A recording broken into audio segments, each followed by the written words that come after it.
నమస్తే, నేను మీ జాకీర్ హుస్సేన్. పల్నాడు సింగయ్య కేసు ఇప్పుడు ఢిల్లీ వరకు చేరింది. సో నెక్స్ట్ ఏం జరగబోతుంది తెలుసుకుందాం. ప్రస్తుతం మనతోటి సీనియర్ జర్నలిస్ట్ సిఎస్ రావు గారు ఉన్నారు. వెల్కమ్ చెప్పేద్దాం. హలో సార్, నమస్తే. నమస్తే. సింగయ్య గారి కేసు ఇప్పుడు ఢిల్లీ వరకు చేరినట్టు తెలుస్తుంది సార్, ఏంటి అసలుకి? ఇప్పుడు పల్నాడులో జరిగినటువంటి సంఘటన జగన్మోహన్ రెడ్డి గారి కాన్వాయ్ కింద సింగయ్య పడి చనిపోయారు అనేది. సరే, ఆయన చనిపోయాడా లేదంటే మర్డర్ చేశారా, అసలు ఎలా చనిపోయాడు అనేది ఒక మిస్టరీ. దీని మీద జాతీయ ఎస్సీ కమిషన్కి కంప్లైంట్ వెళ్ళింది. ఢిల్లీలో ఉంటుంది జాతీయ ఎస్సీ కమిషన్. ఓకే.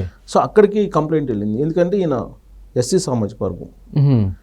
ఆయన మరణం ఎలా జరిగింది అనే దాని మీద మీరు నిర్ధారించాలి, మీరు రండి అని చెప్పేసి అక్కడికి కంప్లైంట్ వెళ్ళింది. జాతీయ ఎస్సీ కమిషన్కి కంప్లైంట్ చేశారు. ఎవరు చేశారంటే తెలుగుదేశం పార్టీ వాళ్ళు చేశారు. ఎస్సీ సామాజిక వర్గం చేయలేదు, విచిత్రంగా. ఓకే. ఎందుకు చేయలేదు అంటే ఎస్సీ సామాజిక వర్గం? ఇప్పుడు ఆయన ఈ మధ్య ఒక పాస్టర్ యాక్సిడెంట్లో చనిపోయాడు. ప్రవీణ్ పాస్టర్, ఆయన పేరు ప్రవీణ్ పగడాల. ఆయన చనిపోతే ఎస్సీలందరూ వచ్చేసి అది యాక్సిడెంట్ కాదు, మర్డరు, కావాలని ఎవరో చేశారు అని చెప్పి పెద్ద ఎత్తున ప్రచారం చేశారు. ఇక్కడ జగన్మోహన్ రెడ్డి గారి కాన్వాయ్ కింద పడి సింగయ్య చనిపోయాడు అనేది క్లియర్గా విజువల్స్ కనిపిస్తున్నాయి. సరే, అది ఎవరైనా చంపేశారా లేకపోతే ప్రమాదవశాత్తు జరిగిందా అనేది తర్వాత సంగతి. దాన్ని ఎంక్వైరీ చేస్తున్నారు, నిర్ధారించేటువంటి పనిలో ఉన్నారు. ఓకే. కానీ ఎస్సీ సంఘాలు, ఏవైతే ఎస్సీ సంఘాలు, దళిత సంఘాలు ఉన్నాయో వాళ్ళందరూ ప్రశ్నించాలి కదా. అప్పుడు ప్రవీణ్ ఆయన పాస్టర్ చనిపోయినప్పుడు ఏ విధంగా అయితే ఆంధ్రప్రదేశ్ వ్యాప్తంగా అనేక మంది ముందుకు వచ్చి ఇది మర్డరే, ఇది ప్రమాదం కాదు, రోడ్డు ప్రమాదం కాదు అని చెప్పి వాళ్ళు ఆ రోడ్డు ప్రమాదాన్ని కూడా మర్డర్ కింద క్రియేట్ చేసేదానికి కొంతమంది పాస్టర్స్ వీళ్ళందరూ వచ్చేసి రకరకాల ప్రయత్నాలు చేసి ఈ ప్రభుత్వం మీద గందరగోళంగా బద్నాం చేసేటువంటి ప్రయత్నం చేశారు కదా. ఇప్పుడు ఈ కేసులు ఎందుకు రావట్లేదు? రాకపోగా ఇప్పుడు దళిత సంఘాలకు సంబంధించిన జూపూడి ప్రభాకర్ రావు గారు ఉన్నారు అక్కడ. ఆయన ఓకే. ఆయనైతే ఏకంగా అసలు ఏమంటున్నారంటే జగన్మోహన్ రెడ్డి గారి గురించి ఈ కేసుకు ప్రస్తావనకు సంబంధించి ఈ కేసు ప్రస్తావిస్తూ ఆయన ఏమన్నారు అనేది నేను ఒక వీడియోలో చూపిస్తాను నేను మీకు. ఎందుకంటే జగన్మోహన్ రెడ్డి గారి మీద ప్రేమ ఉంటే ఉండొచ్చు, తప్పు లేదు. ఓకే. కానీ ఏ తప్పు జరిగినప్పుడు, తప్పు చేసినప్పుడు అది తప్పు అని చెప్పి అనకుండా దాన్ని కూడా పక్కదోవ, దళిత సంఘ నాయకులు, దళిత నాయకుడే పక్కదోవ పట్టిస్తున్నాడు. నాకు ఆశ్చర్యంగా ఉంది. ఎందుకంటే జూపూడి ప్రభాకర్ రావు గారు నాకు తెలుసు, పర్సనల్గా కూడా తెలిసిన లీడర్ ఆయన. ఆయన అసలు దారుణంగా, నేను వినిపిస్తాను ఆయన వాయిస్ వింటే నాకు ఆశ్చర్యం వస్తుంది. వినండి.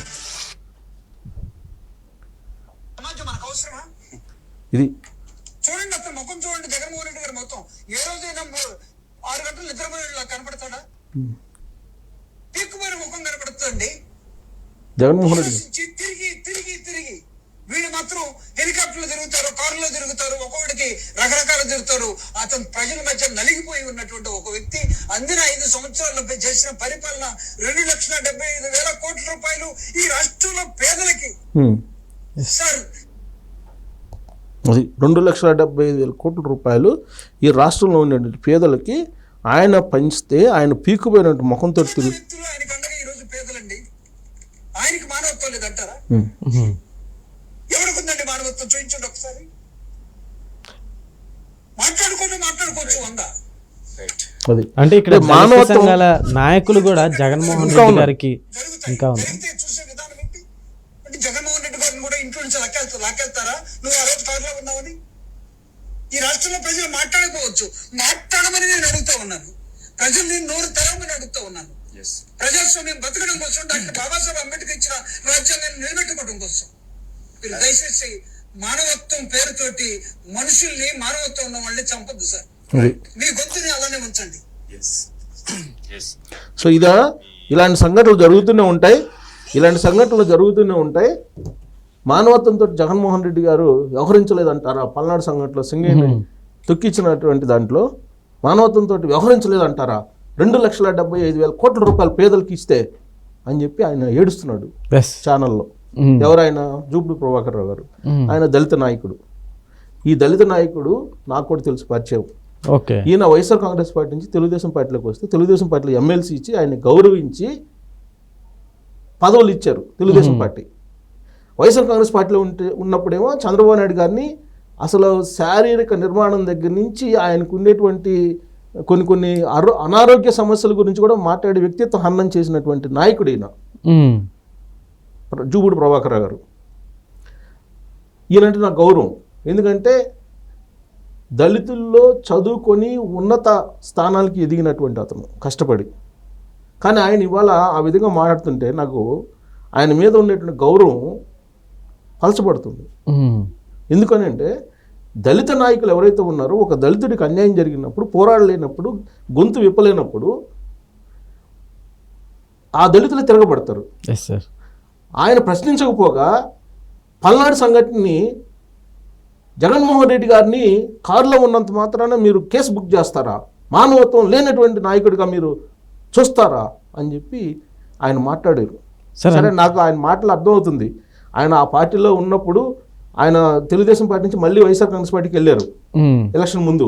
సరే, ఎందుకు వెళ్ళారు ఏంటి అనేది నాకు తెలుసు. ఆ పార్టీలో వెళ్ళిన తర్వాత, తిరిగి ఆ పార్టీలోకి వెళ్ళిన తర్వాత ఆయనకు ప్రాధాన్యత లేదు. ఇప్పుడు ఈ ఇన్సిడెంట్ని బేస్ చేసుకొని ఏదో టీవీ ఛానల్లో మాట్లాడితే ప్రాధాన్యత ఇస్తారని చెప్పేసి అనుకుంటున్నారు. చంద్రబాబు నాయుడు గారు కాదు అవకాశాలు ఇవ్వడానికి. ఎన్నన్నా కానీ పోయి మళ్ళీ తిరిగి వచ్చినా కానీ చంద్రబాబు నాయుడు గారు అయితే ఇస్తారు. అక్కడ జగన్మోహన్ రెడ్డి గారు ఉంది. జగన్మోహన్ రెడ్డి గారు ఎంతవరకు ఎవరిని ఉపయోగించుకోవాలో అంతవరకు ఉపయోగించుకుంటారు. ఆ తర్వాత తీసి పక్కన పడేస్తారు. ఈయన వైఎస్ఆర్ కాంగ్రెస్ పార్టీలో ఉండగా ఎమ్మెల్సీ ఇచ్చారు. అది పోయిన తర్వాత ఆయనకి ఎమ్మెల్సీ పదవి రాదనే ఉద్దేశంతో తెలుగుదేశం పార్టీలోకి వచ్చారు. తెలుగుదేశం పార్టీ వాళ్ళు కంటిన్యూ చేశారు ఎమ్మెల్సీ పదవి రెండోసారి కూడా. మళ్ళీ వైఎస్ఆర్ కాంగ్రెస్ పార్టీకి వెళ్ళారు. అసలు ఆయన పార్టీలో వైఎస్ఆర్ కాంగ్రెస్ పార్టీలో ఉన్నారా లేరు అనేది కూడా చాలా మందికి తెలియకుండా సైడ్ పెట్టేశారు వైఎస్ఆర్ కాంగ్రెస్ పార్టీ అధినేత. ఇప్పుడు ఈ ఇన్సిడెంట్ని బేస్ చేసుకుని ఆయన వస్తున్నారు. జాతీయ ఎస్సీ కమిషన్కి కంప్లైంట్ చేసి తెలుగుదేశం పార్టీ వాళ్ళు చేయాల్సింది ఎవరు, దళిత సంఘాలు చేయాలి. సార్, అయితే సార్ ఇక్కడ ఒక్క చావు కాదు, 3 చావులు మీరు చెప్పిన ఆడియో విన్న తర్వాత ఎందుకు అసలు అంత దిగజారిపోవాల్సినంత ఏంటి అసలుకి? మళ్ళీ అంటే పదవులు ఎక్స్పెక్ట్ చేస్తే పదవుల కోసమే కదా, లేకపోతే ఎందుకు? ఇప్పుడు ఆయన దళిత నాయకుడు, పార్టీ ఏదైనా సరే ఒక దళిత వ్యక్తిని కారులో గుద్దేసి ఆయన కాన్వాయ్లో కింద పడిపోయి చనిపోతే ఆ ఇన్సిడెంట్ ఆ కుటుంబానికి అండగా నిలవాల్సింది పోయి జగన్మోహన్ రెడ్డి గారి యొక్క మానవత్వం గురించి మాట్లాడుతున్నాడు. ఇదే వ్యక్తి జగన్మోహన్ రెడ్డి గారు అంత కర్కశుడు, జగన్మోహన్ రెడ్డి గారు అంత ఈర్ష్యపరుడు ఎవరు ఉండరు అని చెప్పి ఇదే వ్యక్తి తెలుగుదేశం పార్టీలో ఉన్నప్పుడు మాట్లాడారు. ఇప్పుడు అడిగామనుకోండి మనం ఏమంటారు, పార్టీ పాలసీ ప్రకారం మాట్లాడామని అంటారు. పార్టీలు ఏమున్నా సరే తన సొంత సామాజిక వర్గానికి సంబంధించినటువంటి వ్యక్తి చనిపోయినప్పుడు ఆ కుటుంబాన్ని ఆదుకోవాల్సిన బాధ్యత ఆయన మీద ఉంది. అంబేద్కర్ రాజ్యాంగం జగన్మోహన్ రెడ్డి గారి లాంటి వాళ్ళని వెనకేసుకుని రమ్మని చెప్పిందా? ఇప్పుడు ఆయన అంబేద్కర్ రాజ్యాంగం గురించి మాట్లాడుతున్నారు. జూబూడి ప్రభాకర్ రావు గారు వేరే వాళ్ళు మాట్లాడితే నేను అసలు ప్రస్తావించున్నాను కాదు. ఆయన మాట్లాడటం, ఆయన పైగా కన్నీళ్ళు లేనటువంటి కన్నీళ్ళని పెట్టుకొని ఆ ఛానల్లో చూపించే ప్రయత్నం చేశారు. నాకు అర్థం అవుతుంది. అంటే నేను ఎందుకు చెప్తున్నా అంటే ఆయన గురించి నాకు తెలుసు కాబట్టి. ఆయన కన్నీళ్ళు పెట్టుకునే మనస్తత్వం కాదు ఆయనది, పోరాడేటువంటి మనస్తత్వం, పోరాడేటువంటి నాయకుడిగా దళితుల్లో ఆయన గుర్తింపు ఉంది. అంత హైలైట్గా మీరే నాకు ఎప్పుడు 20 సంవత్సరాల నుంచి తెలుసు. ఆయన అనేక ఉద్యమాలు, దళితుల కోసం అనేక ఉద్యమాలు చేసి వచ్చిన ఆయన కన్నీళ్ళు పెట్టుకునేటువంటి అంత మరీ తక్కువ మనసు లేదంటే తక్కువ ధైర్యం ఉన్నటువంటి వ్యక్తి కాదు. ఏదైనా ఇన్సిడెంట్ జరిగినప్పుడు ధైర్యంగా పోరాడేటువంటి తత్వం ఉన్నటువంటి నాయకుడు ఆయన. ఆయన ఆ విధంగా మాట్లాడుతుంటే అది నిజమని చెప్పి చాలామంది అనుకోవచ్చు, కానీ ఆయన గురించి నాకు తెలుసు కాబట్టి నేనైతే అనుకోను. ఓకే, ఆ పార్టీ ఉన్న వైఎస్ఆర్ కాంగ్రెస్ పార్టీ అధినేత ఆశీస్సులు మీకు కావాలనుకుంటున్నారు, తప్పు లేదు. కానీ 2,75,000 కోట్ల రూపాయలు బటన్ నొక్కి ఇచ్చినటువంటి జగన్మోహన్ రెడ్డి గారిని మానవత్వం లేనట్టు నాయకుడు అంటారా అంటున్నారు. జగన్మోహన్ రెడ్డి గారి జేబులో సొంత డబ్బులు ఇచ్చారా ఏంటి? లేదు. అందరూ హెలికాప్టర్లో తిరుగుతున్నారు, జగన్మోహన్ రెడ్డి గారు మాత్రమే పీక్కుపోయినటువంటి మొహంతో కారులో తిరుగుతున్నాడని చెబుతున్నారు. ఇదే జగన్మోహన్ రెడ్డి గారు 5 కిలోమీటర్లకు హెలికాప్టర్లో వెళ్ళినప్పుడు ఈయన ఏం చేశారు? రీసెంట్గా అమరావతి నుంచి తాడేపల్లికి వెళ్ళడానికి ఆయన ఇంటికి హెలికాప్టర్ వాడారు. ఇదే జగన్మోహన్ రెడ్డి గారు అధికారంలో ఉన్నప్పుడు. మరి ఇప్పుడు ఎందుకు కారులో తిరగటం? డబ్బు ఉంది కదా, ఆయన హెలికాప్టర్లో తిరగచ్చు కదా. ఇదే జూబూడి ప్రభాకర్ గారు చెప్పొచ్చు కదా ఆయనకి. అంటే ప్రజల్ని పక్కదోవ పట్టించడానికి కాదు, దళిత నాయకులుగా ఉండాల్సిన లక్షణాలు. పార్టీ ఏదైనా సరే తన సొంత సామాజిక వర్గం, దళిత సామాజిక వర్గం, వెనకబడిన సామాజిక వర్గం కోసం పోరాడాల్సిన నాయకులు వాళ్ళు. అలాంటి వాళ్ళు ఇవాళ సింగయ్య చనిపోయిన దాని మీద తెలుగుదేశం పార్టీ వాళ్ళు జాతీయ ఎస్సీ కమిషన్కు కంప్లైంట్ చేస్తుంటే వీళ్ళు ఇక్కడ జగన్మోహన్ రెడ్డి గారిని వెనకేసుకొని రావడం అనేది దళితులు అందరూ ఆలోచించాల్సిన అంశం. Okay okay sir, thank you.